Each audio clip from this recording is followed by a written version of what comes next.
Today the call-out was a town 15 minutes by chopper from the prime barrier, not even a fortified one. At this point, I didn't even remember the names of the towns we were defending anymore. This was a grain farming center, that much I knew. They'd had walls and heavy defenses at one point, but they must have figured they were safe, that the elite could handle anything that got close to them, because those walls and defenses had been taken down years ago. Anyone who'd been raised on the mountain and in the communities we protected could have told them that removing defenses was a bad move. But there it was again. They were close enough to apex that some of the complacency had bled over. The army had gotten there before us. They were based on the west side of Apex, a lot closer to this spot than we were. I was in the last chopper the elite sent out, riding solo. I'd been the last one in from the previous flight, and I'd literally jumped from a chopper running low on fuel to one waiting for me at HQ. "Joy," Kent said over my comm channel, as the new chopper slowed to let me drop off. "Some of the Othersiders have penetrated the town." I swore to myself. Kent continued. "We're to the west. Most of the Othersiders are facing off with the army. There's supposed to be 3 folk mages here." Of course. Since the battles, we'd never seen Othersiders without at least one folk mage with them. The chopper hovered and I bailed, hitting the ground and rolling, then to my feet again. "I'm on the ground, east side of town, Kent," I replied. "Hammer and Steel were in the chopper before you. I sent them into town. You follow and hook up with them." "Roger," I replied.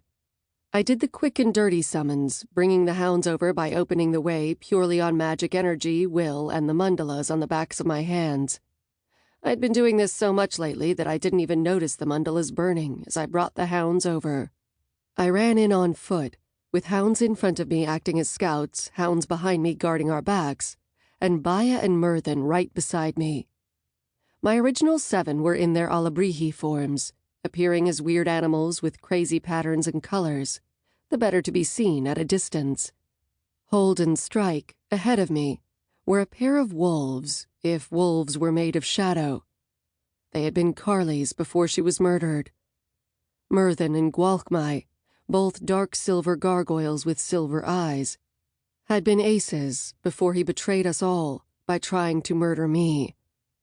I could speak telepathically with all of them, except Hold and Strike, but the others would tell them what they needed to know. We passed the wrecked grain silos, following the paved main road into town. Probably held several thousand people.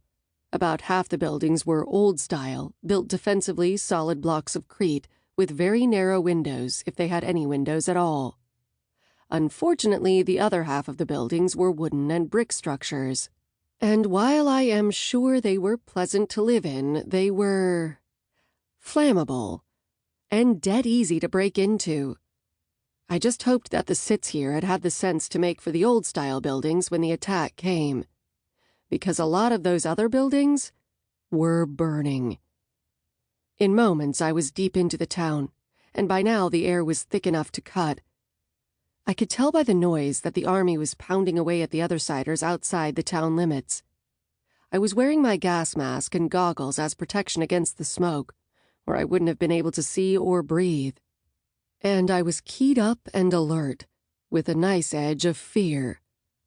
"The hunter that isn't afraid is soon to be a dead hunter," as my masters said. The trick was making your fear into something you could use, rather than letting it use you. The hounds and I went in deeper and passed more buildings on fire, most likely the work of some sort of incendiary Othersiders like Quetzals. I kept Dusana with me and sent the others ranging along to either side, including Baya and Murthan. As pack alphas and pack seconds, they would keep the others coordinated. There was no sign of Sits, but there were drifts of that gray ash the Nagas, 4-armed Othersiders that were snake on the bottom and something vaguely human on top, turned into when they were killed, with discarded swords in or near the ash.